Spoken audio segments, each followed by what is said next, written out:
In 1586, Edward Dyer, an English courtier and poet, wrote a poem called "My Mind to Me a Kingdom Is," of which I'd like to share 3 stanzas. Content I live, this is my stay. I seek no more than my suffice. I press to bear no haughty sway. Look, what I lack my mind supplies. Lo, thus I triumph like a king, content with that my mind doth bring. Some have too much, yet still do crave. I little have, and seek no more. They are but poor, though much they have, and I am rich with little store. They poor, I rich, they beg, I give. They lack, I leave, they pine, I live. My wealth is health and perfect ease, and conscience clear my chief defense. I never seek by bribes to please, nor by deceit to give offense. Thus do I live, thus will I die. Would all did so as well as I? As an equalist, I interpret this poem as a plea to all humanity to change the way they live. The author refuses to betray his own ethics and has dedicated himself to a life of ethics, kindness, empathy, and non-predation. He's saying that materialistic, greedy, and ambitious pursuits are what leads to not only your own misery, but to the misery of others. This is a plea to people to stop following the orders of their elitist oppressors and to start living as they already know they should be living. Equalism recognizes that the elite do not oppress us. We oppress one another and call it employment.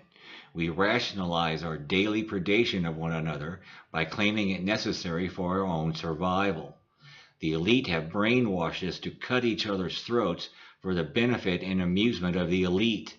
If you're a soldier or a civilian, a gang member or a cop, a retail clerk or a private or public sector bureaucrat, if you're a doctor, a lawyer, or anyone else who denies your services to others based upon an inability to pay, you're playing the elite's game of divide and conquer. Liberals prey upon other liberals and conservatives prey on other conservatives. Christians on Christians, Muslims on Muslims, Hindus on Hindus, Jews on Jews, and atheists on atheists. Whites prey upon whites, blacks upon blacks, and browns upon browns. Gays prey upon gays, and straights upon straights. Neighbor against neighbor, family member against family member, and stranger against stranger. And you need only to mix and match any of these groups together, and you have a society, a world system, based upon everyone preying on everyone else for our individual daily survival. This is called predonomics. And predonomics is a system created, enforced, and perpetuated over the last 5,000 years by the elite to keep themselves in power by pitting the rest of us, the common, against one another. You help the elite stay rich and in power, and they harm you for this help you give them. You must change the way you live. The only way to achieve peace through freedom is by possessing a profound, abiding respect for the rights of others.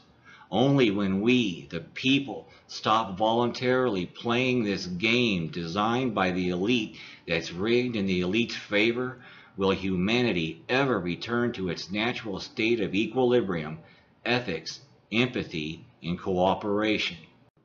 Dedicate your whole life to making a better world. Take the equalist pledge. You don't have to raise your hand or put your hand on any book to take this pledge. Equalists understand your word is your bond, and your bond is enough to make the pledge valid. Honesty isn't something you have to swear to. With equalism, it's just a part of being a true, non-predatory human. I'm taking the pledge again right now. I declare my non-compliance with and my rejection and denunciation of this and any predonomic system. Any participation by me in this system from this point on is against my will. I pledge to end my own predation and unite with other non-predators to achieve equalism, the equal protection of everyone's individual rights. That's the equalist pledge, and it's so simple. How do you expect the whole world to change but not be willing to change yourself? First, you act individually. You publicly denounce your own forced participation in this corrupt predonomic system. You declare your unity with other non-predators. Through your dissent and non-participation, you encourage and inspire others to do likewise. Then you form small local groups or clubs with those who've taken the equalist pledge, who've denounced their own predation. You then link up with other groups or individuals nationally and then globally. Equalism is the only way out of this mess the elite have created for us. Greed is the pursuit of self-interest at the expense of others. That's predonomics. The system we have now is predonomic self-interest. It places you in danger from the people you hurt in your pursuit of self-interest.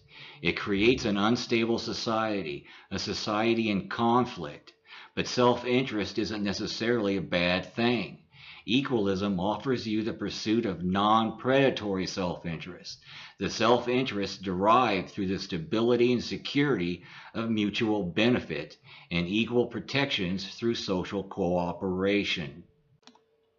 We need a revolution, and this revolution doesn't have to be violent. All you need do is walk away. Refuse to prey on other people. Here's an idea. We can demonstrate our non-compliance by being arrested for taking a loaf of bread. This must be done in groups of 20 or more. When the police come, make a public declaration that this was not an act of thievery, but a political act. Insist upon being arrested. Let's fill the jails with people who take bread. In court, during trial, defend your actions by saying that bread was made from the stuffs of the earth, and the earth belongs to us all. No one has the right to deny another what comes from this earth. Then declare your equalist position. You will be convicted of a misdemeanor, but the idea is to fill the jails and clog the courts with people who denounce the system by being punished for taking a loaf of bread. We can call this the bread revolution. How do you expect to change the world without personal sacrifice? So remember, improving the world is easy. It's easy beyond belief. There are plenty of complicated problems in the world, but there are, in fact, very few complicated solutions. Complication leads to human conflict and social injustice. Simplicity is the key to end human conflict and social injustice. Equalism resolves social problems through the eloquence and beauty of simplicity. So let's get the revolution started. Resist, refuse, revolt.